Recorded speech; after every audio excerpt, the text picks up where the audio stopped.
Today, the only difference between the Mafia and the banking industry is that members of the Mafia have to actually be sentenced to jail for their crimes. Bankers don't. Even with evidence of banks helping to illegally launder money or buying drug smuggling planes, our Justice Department has refused to take action. Joining me now to talk about this is Peter Mougey. Peter, what's interesting about the HSBC story is that it has the Loretta Lynch connection. That's the woman who Obama nominated for the AG, and she was hugely involved in the HSBC story. As a matter of fact, she was part of the reason they got a free pass for laundering money to drug cartels and engineering treason with Iran and North Korea by allowing the banks to do business with those folks. So to me, this is a very timely, important story right now if we're going to change the way we do business in the United States where it comes to banking, which we don't seem willing to do. What's your take on it? I'll tell you what, Pap, I feel, it's like that whack-a-mole game. Where they just keep popping up, different problems, different banks, but there is a reoccurring theme time after time after time. And that's this, Pap. It's that revolving door you and I have talked about before. These bankers go from banking jobs to regulators, back to Wall Street to regulators, and they won't smack the hands of the people. They won't do anything to put these people in jail. They won't do anything to hold them accountable. Tell us the HSBC story. How bad is it? It's disgusting. It's absolutely disgusting. One of the largest banks in the world is laundering, hiding money from drug cartels, tax avoiders, fat cats, you name it, Pap. They're hiding the money, they're laundering the money for these people, they're not paying taxes, they're allowing them to operate, and they keep it all secret, Pap. And at the end of the day, it's the rich get richer, whether they're legal rich or illegal rich. They've hidden it, they've avoided it, and it's all through the secrecy laws of the Swiss banks that were supposed to have been opened up in 2014, but we're now finding that this is an oops, I missed it. Take us back to 2014 when they made all these when these Swiss banks, and by the way, these are not just Swiss banks. These have huge connections to the United States. Absolutely. We could close these banks down right here in the United States if the Department of Justice had any courage at all. They could shut them down and say, no, you know what? You're getting the death penalty for being a repeat criminal. But take us back to 2014 and tell us what happened there and how it ties into what's going on today. 2014, it's actually just the same whack-a-mole. It's the same problem. These guys have all popped back up again. It's the same theme of hiding money in the Swiss banks in 2014 promised, along with all the rest of the banks. Well, Peter, isn't it worse than that? Didn't they sought out, in the United States, we had told the Swiss bank, we had told all the international banks that to do these things, to hide money, to have bearer bonds, that all these things are illegal.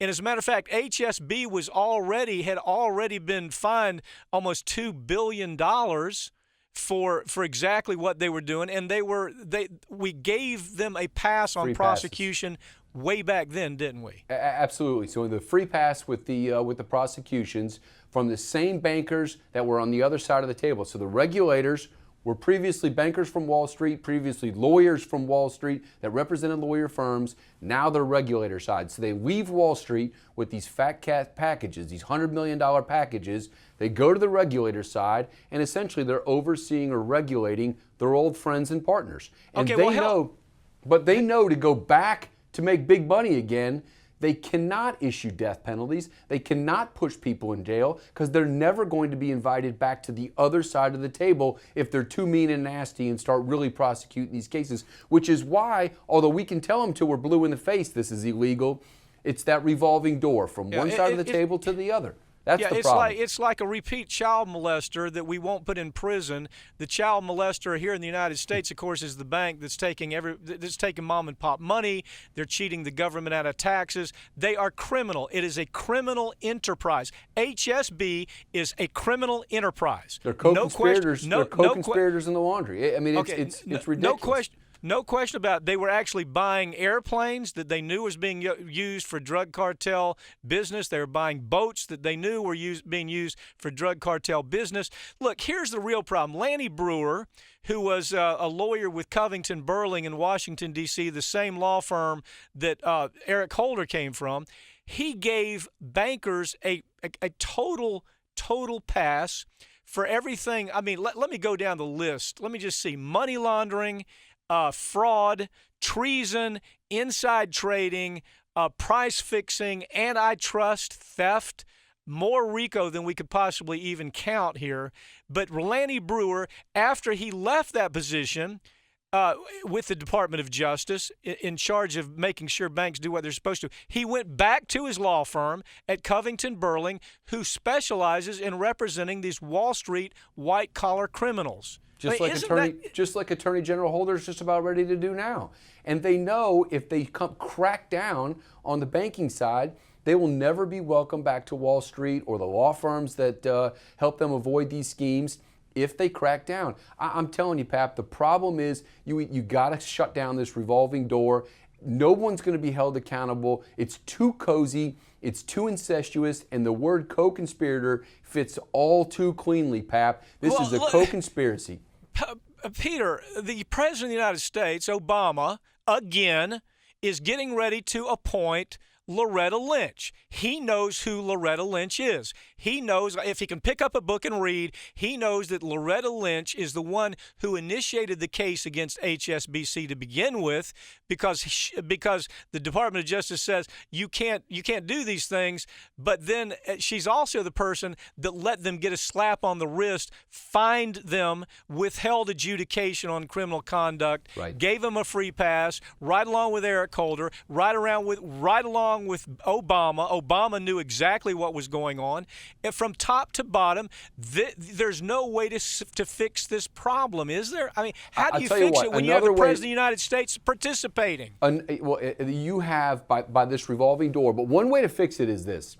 The amount of money made on financial engineering on the positive side at best, at worst, conspiracies to launder money, all of it at the end of the day is the bottom line. If we change the compensation structure for these people coming off of Wall Street, the more risk they take, the more crazy bets they make, the more illegal things, the more money laundering they do, the more money they put in their pocket.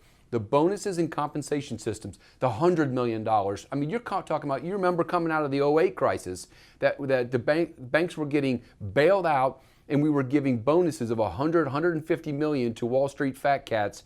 If you change the wait, the same structure. ones who were so damn incompetent, so greedy, so criminal that they stole $13 trillion from the American economy. I mean, and then we bonus them $100 million, and Obama participates in that. I mean, there were reports. I mean, Pap, I've reviewed several million documents, analysis from all the big banks over the course of time from that '08 crash, and I'll tell you one thing. They knew what was going on. It was a calculated decision in the '08 crash, and the reason why is because they knew they could take the short-term profits, put them in their pockets, run to the other side of the table, and which they're doing now as regulators, as Federal Reserve, you name it. On the other side of the table, they put the money in their pocket, they're on the other side, and they'll come back. If, in fact, we compensated Wall Street based on long-term or risk-adjusted returns or long-term returns over their tenure, rather than I made a killing this year, the firm made a killing this year, I'm taking a $100 million bonus. Illegally, we made a killing. Absolutely. We but they know they're gone after that. Yeah, we made a killing by stealing mom and pop's money from pensions. We made a killing through tax evasion. We made a killing by doing HSB business with criminals. We made a killing by breaking all of America's tax laws and putting money offshore to protect ourselves. We made a killing. Look, Peter, part of this begins all the way back to the Clinton years. If you think about it, absolutely. Clinton was the guy that opened the Wall Street relationship with white-collar banking gangsters. And he's the one that started giving them a free pass because they were giving so much money to the to the Democrats. They had been giving money up to that point to Republicans. And so Clinton said, we want part of that money too, so we're going to pack the SEC and the Justice Department with industry hacks, get out of jail free passes. We're going to create banking mobsters. Nobody's going to go to jail. And you know what? Even when a guy like you, Peter, tries to take him to civil court, we're going to make it so difficult for you to recover mom and pop's pension money that nobody even tries. This is an ugly story. Unfortunately, it's not going to get any better. If Hillary Clinton runs and wins, it's just a continuation of this story. If the Republicans win the White House, it's a continuation of the story. Obama doesn't seem intent on doing anything to solve it. Peter Mougey, this is agonizing to even have to talk about this story again over and over again. Thank you for joining me, okay? Thank you. Appreciate it.